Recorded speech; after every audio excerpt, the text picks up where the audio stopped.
Darpalli society పరిధిలోని దమనపేట గ్రామంలో add centre కొనుగోలు కేంద్రాన్ని మా మండల అధ్యక్షుడు చిన్నపాలరాజు గారు ప్రారంభోత్సవం చేయడం జరిగింది. దీనికి అందరి సమావేశానికి విలేజ్ పెద్ద మనుషులు, మా గ్రామ శాఖ అధ్యక్షుడు, మా పాలకవర్గం సభ్యులు పోతరాజు మహేందర్ గారు మరియు యూత్ ప్రెసిడెంట్ మన దినాకర్ గారు అందరూ వచ్చిన దానికి మీ అందరికీ మా యొక్క ధన్యవాదాలు. ఒకటేంటంటే రైతులకు చెప్పేది ఇదివరకే మనకు సెంటర్ లేట్ అయింది. వడ్లు మాత్రము రాళ్ళు కానీ లప్పలు కానీ ఏది లేకుండా మనం మంచిగా రైతు మిల్లకు పంపాలంటే మంచి వాటిలో పంపితే బాగుంటుందని చెప్పేసి. ఎందుకంటే పొద్దు పుట్ట కానీ ఏదైనా మట్టి కానీ ఏదైనా ఉన్నట్టయితే రైతు మిల్లల్లో బండ్లు ఆపడము 5 కిలోలు 2 కిలోలు కటింగ్ చేయడం జరుగుతుంది. కాబట్టి మీరు మంచి వాటిని పంపితే బాగుంటుంది. ఈ సెంటర్ నుంచి అది పిల్లలకు ఓళ్ళకైనా మనం చేసే పని వాళ్ళకు మీరు సహకరించండి.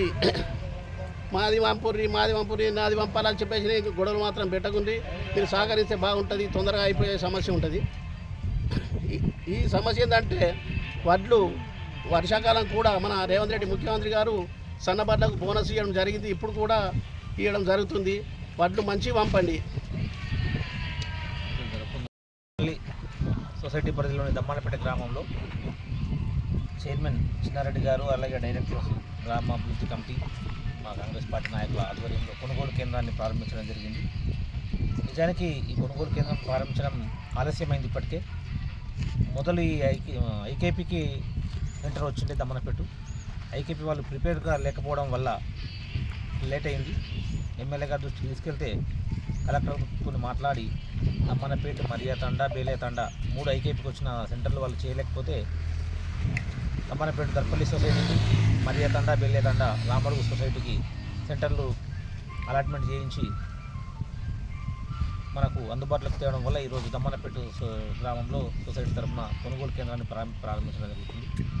కొంత ఆలస్యమైనప్పటికీ రైతులు కొంత ఓపికగా ఉంటే ఖచ్చితంగా అందరి వడ్లు, ఆఖరి వడ్లు కొనుగోలు జరిగే వరకు ప్రభుత్వం అండగా ఉంటుంది. ఎమ్మెల్యే గారు కూడా ప్రతిరోజు ఏ ఊళ్ళోనైనా కొనుగోలు కేంద్రాలు ఆగినాయా, నడుస్తున్నాయా, ఏ రోజుకి ఆ రోజు ఫీడ్బ్యాక్ తీసుకుంటున్నారు.